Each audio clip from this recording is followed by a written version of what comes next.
Hey coin collectors, Dan the Collecting Man here. Today I've got something that I love doing is unboxing coins that I've sent off to be graded. So I've got some really cool fun coins, a real good mix of different type of coins that I've sent off to be graded. So I sent it off in late April and have received it just in mid-July. So it's taken nearly 2.5 to 3 months to get this, but it's definitely going to be something cool. So I'm excited to see what kind of grades I get. I always get nervous with these unboxings to hopefully don't get any bad scores, but you never know. That's part of the luck of coin collecting, is to see. Sometimes you get some good grades, sometimes you don't. So let's have a look and see what it is. So let's make sure I get rid of my private information. And I'm thinking, let's have a look. Yes, I'm starting from this side and I'll be working my way through to see what the coins are. So what I've got is a list of what the population is of each coin. So let's start off with this one here. No, actually we're starting from the other side. I've got my sides wrong. So starting from this one here, and we've got a 68, not too bad. This is the 2023 Britannia Coronation version. So thought this was pretty unique because you got King Charles with the coronation crown on it. I thought this would be pretty cool to get. A 68 isn't a great score, to be honest. Most of these are coming in at 69. There's about 141 of these in 69, and there's 2 out of 70. So probably not going to get my money's worth out of this one, but it was fun to try. So I thought this is still a pretty unique coin. It's not often you're going to get a coronation crown Britannia. So the next one is on the same kind of theme. This is also a coronation crown coin. This is the King's cipher. Again, another 68. So not having too much luck with these ones, but still I actually thought this one, to be honest, when I looked at it, it looked pretty good to me. So I'm a bit surprised to only get a 68 on this one, because for me, I thought this was in really good condition. So I thought at least a minimum 69. A little bit more disappointed on this score. So this one, where there's 18 at 68, 97 at 69, and only 2 again at a 70. So whoever's got those 2, they're doing pretty well. So the next one is a little bit of gold. Let's get some gold. This is a 1/10 ounce and a 68. Now I know this was going to be a 68 because there's only ever 2 of these graded, and both of them are graded at 68. So this is one of 2 only ever to be graded. So this is top pop for this coin, and I thought it was pretty unique to get a coronation coin with the King's cipher there. I thought that's going to be pretty unique to collect.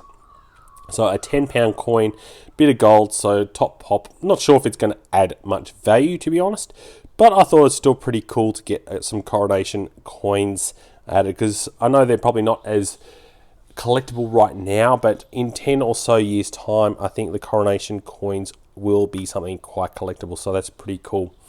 The next one I'm kind of excited and nervous about at the same time, because this one here is super small, a bit of gold. And let's have a look at this one. And oh yes, a 70. So as you can see, this is tiny. I don't even know how they've actually mounted that so you can't even see it. But this is a 1/40th ounce of gold, as you can see there. And this is a 70, which is perfection.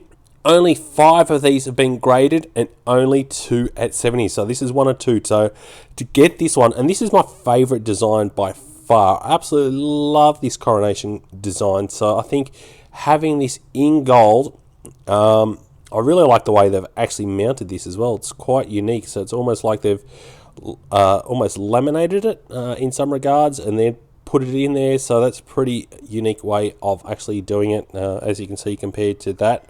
It's a very, very small gold coin. This also has a very low mintage on it. So I think it was just around 3,000 of these were minted. So to get a 70 with this design, which I think is going to become iconic, is pretty cool. So for me, so far, the coin to get, and I'm very happy to get a 70 on that. So that's a proof coin on top of it as well. The next one is the Kangaroo. This is the one where it came out with the Kangaroo coin, the first effigy of the king, and 69. So that's a little bit disappointing. So 69, and that is not worth anything really. So you only want minimum of 70. So for me, I thought it was perfect when I sent it, and I didn't see any imperfections at all. So I am a little bit surprised to get 69 on that. So pretty much you only get the value of the coin. You don't get much more. So there's a massive difference with proof coins from a 69 to a 70. So I've still got another one of these that I haven't sent to be graded. It'd almost be worth cracking this one open and putting it back in the box. Unfortunately, once you get a 69 on that, you haven't got much return, but still, nonetheless, it's definitely going to be quite unique and very collectible coin, but definitely want a 70 for those. The next one is the PerthmintPi 125 year anniversary coin. So this one is one of those really cool, I think it's going to be very collectible coins, and I absolutely love the design on this one. And yes, got a 70 on this one. That's definitely what I want to see. So for me, this is definitely going to become one of the collections. So only 4 of those have been graded at 70. I think this is going to be one of these long-term, very collectible coins. So very, very happy to get a 70. I think that's, for me, going to be something that's adding to a really nice collection. So I definitely think this will add a lot of value. Only limited to 7,500 of these ones. And I think, like I said, the PerthmintPi 125 year anniversary coin at a 70 is definitely pretty cool. So let's put this up there with a favorite, with a good coin.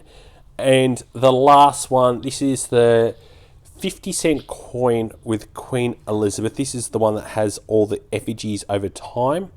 So this one, a lot more of these have been centigrated. Very collectible coin to get, and only a 69. So I'll tell you the difference in value from a 69 to a 70. So this one is worth roughly $94, which is, you probably almost get the same value, if not more, getting an ungraded coin in this condition.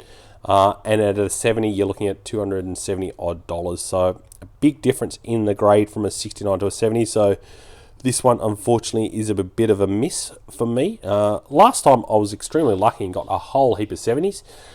This one, unfortunately, I haven't had as much luck this time. So I've only got 270 coins to add to my collection, but I still think it's cool. It was worth the risk. So I think for me, these two are a little bit of a disappointment to only get 69s and not 70s. Definitely these two at 70, I think. Like for this, I think long term, having a Coronation piece coin at a 70, especially being gold and already been limited, and the design, I think is going to be cool. And this PerthmintPi 125 year with the new effigy, I think this is definitely going to be a nice, really good collector piece. This is something that people are going to probably hunt for in years to come, because the PerthmintPi 125 years series is being something that's very, very collectible as well. I think this is pretty cool. I don't know how many people are going to hunt for this in a PCGS, because this is ideally just a bullion coin. So it's probably, these 3 here are only bullion coins. But I thought it'd be fun to get them graded, because I think they can become quite collectible. Even though they are bullion coins, there's not going to be many Coronation pieces. So this is obviously top pop. So I've got 3 at top population, and then I've got a couple here that are probably not as good as I collected. So I'd love to know in the comments below what you think overall of these. Have I wasted my money getting some of these graded or not? And do you like getting coins graded yourself? What do you think about it? For me, I think getting some of these kind of scores and that, they can add a tremendous amount of value if you get the right score. So for these ones here, I have definitely added a lot of value to these coins by having them graded. These ones here, I've wasted my money. So it is a gamble, it is a risk, but overall, I've probably gained a lot more value in having, especially these couple here, will definitely add some value to the process. But it's also a lot of fun. That's what I enjoy about this process, is the fun process of going through that actual grading, seeing what your scores you get. Yes, it's a patience game, and the thing that is most for me, patience, is waiting till I actually unbox them to see what kind of grades I get. So what I normally do is I look on the line and see what all the different grades are and write them down and just see what the kind of values are and do the unboxing. Last time I did an unboxing, I was very lucky and got a lot of good high scores, where this time I've only got 3, which is still pretty good. I can't complain about that. But definitely these 2 here, these 69, I'm a little bit disappointed in. I think for me, I thought they were 70s. I couldn't find anything from my eye when it came to imperfections, but that's part of the process. So I don't know. I do have another one of these. Do I send it off to be graded and try and get a 70? Because I think this is going to be a really good long-term collector coin in the future. Having a 70 of this, I think, is something that's people are going to be quite keen to get. So I'd be quite keen to know in your feedback below what you think about having a 70 for that Kangaroo coin. So please give us a thumbs up if you enjoyed the unboxing and you enjoyed what coins I got graded, and what coins do you think are coming out in the future that I should be getting graded yourself. I'd love to know what you think. And also, if you're not already subscribed, apparently 80% of my viewers are not subscribed yet, so I'd really appreciate it if you do hit that subscribe button. Helps me know that people are enjoying the content that I'm creating, and it really helps small channels grow. And thanks so much for watching and joining the coin collecting community. I'll catch you in my next video. Dan.